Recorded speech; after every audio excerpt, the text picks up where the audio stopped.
mi nombre es Juan Sebastián Herrera y hoy quiero hablar sobre qué es el conflicto armado en Colombia.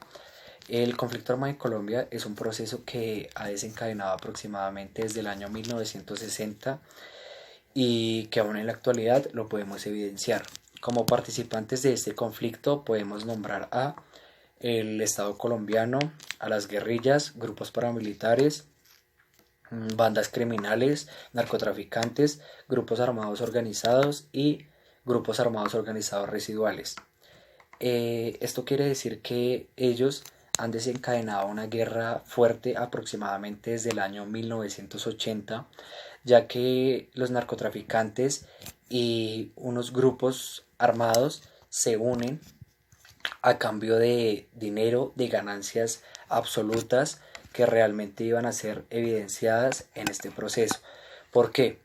Porque estos grupos armados y narcotraficantes atentaban sobre la vida de los campesinos, sobre población civil, sobre una población inocente, de tal manera que llegaban a hacer un desplazamiento total de sus tierras, a quitarles su vida si se oponían o estaban en contra de lo que ellos hacían.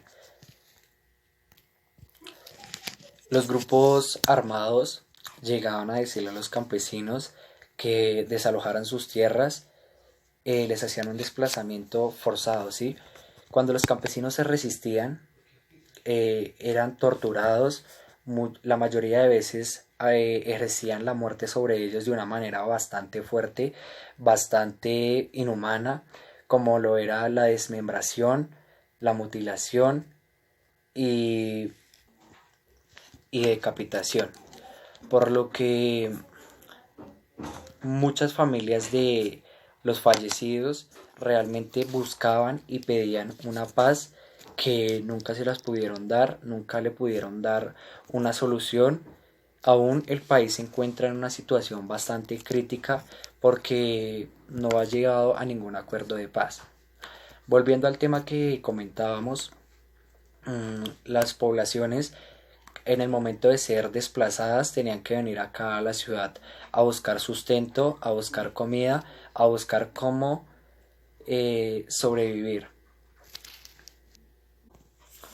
Estos grupos realmente conseguían lo que querían de tal manera que obtuvieron realmente una ganancia para ellos económicamente, porque desplazaron a mucha gente y de eso adquirieron mucha ganancia porque ellos tenían cultivos, tenían ganadería, tenían muchas hectáreas de tierra y pues de ahí pudieron lograr su objetivo. Esto hizo que Colombia entrara a ser catalogado como uno de los países más violentos del mundo, lo cual realmente no es nada bueno para el país.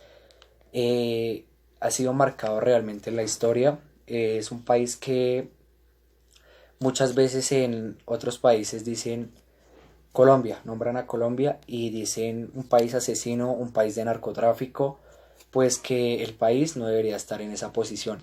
El país debería ser destacado en otras cosas, en sus minerales, en sus mayorías de riquezas que tienen y no de ver cómo quitan sus riquezas por medio de estas violaciones. A las mujeres, a las esposas de los campesinos, las violaban hasta que ellos se cansaran, mientras que ellas tenían que ver a sus esposos, a sus padres, a los líderes de la casa muertos. Fue un sufrimiento realmente muy grande porque estos grupos paramilitares, guerrilleros, narcotraficantes lo hacían sin sentido alguno, no les dolía nada, eran personas bastante insensibles. Colombia, si quisiera lograr un acuerdo de paz, un acuerdo absoluto, como primera opción tendría que desaparecer totalmente la ilegalidad que se ejerce en el estado político.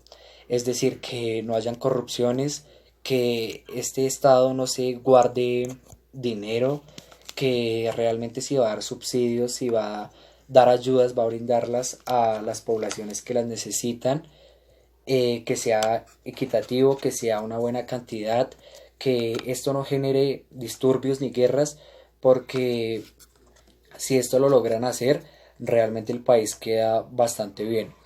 Eh, Otro paso sería que desaparecieran a las guerrillas, a estos grupos armados, a los narcotraficantes y que el país estuviera en una comunión bastante buena, o sea, lograr que el país lo destaquen por sus cosas buenas, que es la verdad son muchas, y no por este tipo de violencias.